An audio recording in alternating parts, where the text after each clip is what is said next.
what is an aperitivo? When you're heading to Italy, this is a must to know. Aperitivo comes from the Latin word aperire, which means to open.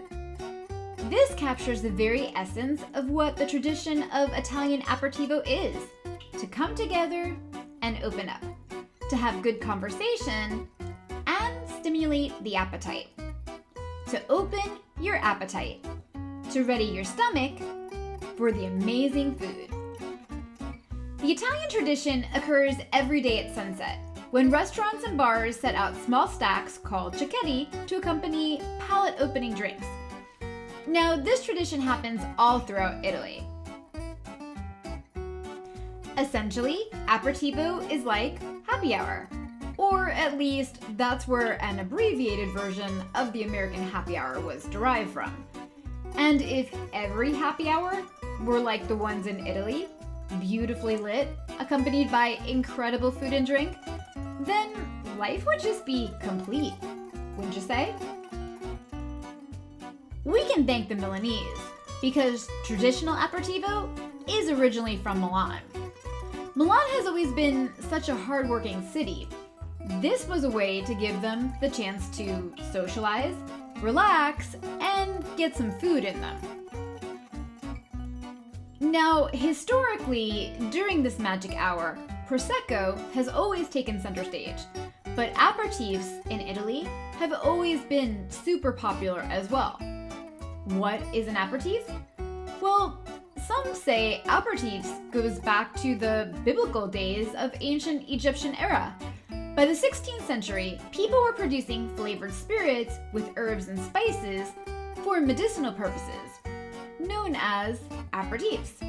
In the early days, these aperitifs tasted very bitter, so the early producers decided to dilute the ingredients in wine, and the aperitif drink was born. Though gastronomy historians date the aperitivo back to the Romans, the craze didn't officially pick up until the 19th century in the northern Italian city of Turin, or Torino in Italian. Turin was famous for its cafes.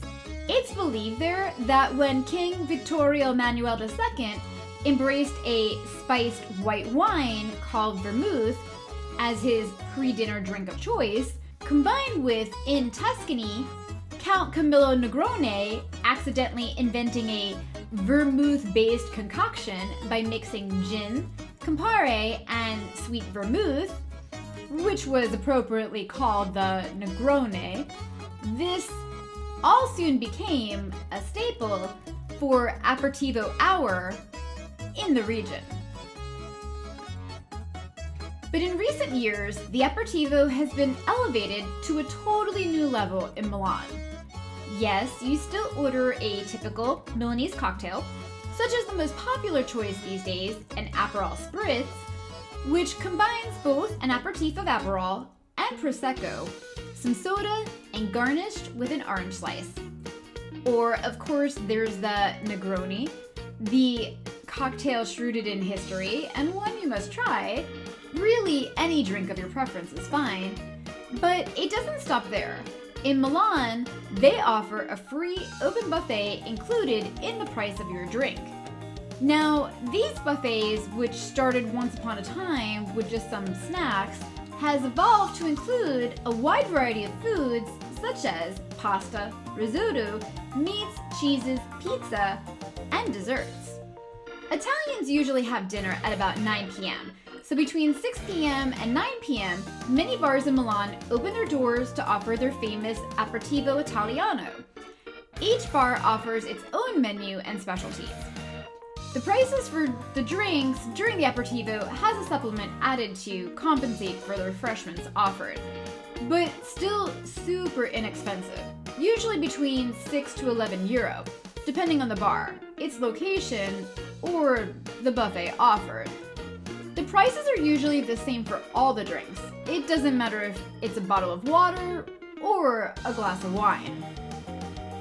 One of the most popular areas in Milan to have your aperitivo is in the Navigli area, a historic neighborhood of interconnected canals filled with quirky bars, gourmet restaurants, and riverside boutiques.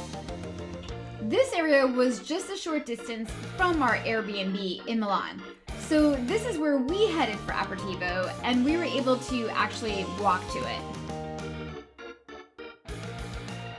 I have to say, I was blown away by the experience.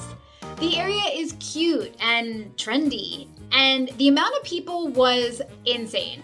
It was packed. We went to a place called Manhattan, and they had this amazing buffet. I couldn't believe all that they offered for the cost. This would never work in America because our food cost is just too high.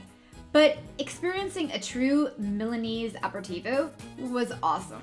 And I highly recommend visiting the Navigli area for Aperitivo if you're ever in Milan. We did do Aperitivo in Florence in a swanky rooftop bar called Sisto, located on the top floor of the Westin Hotel. But being an American hotel, we paid American prices, of course.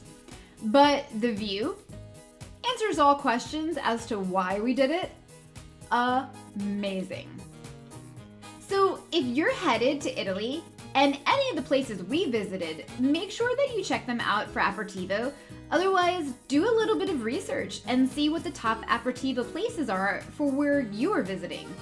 I'm sure that you won't regret it. See you next time.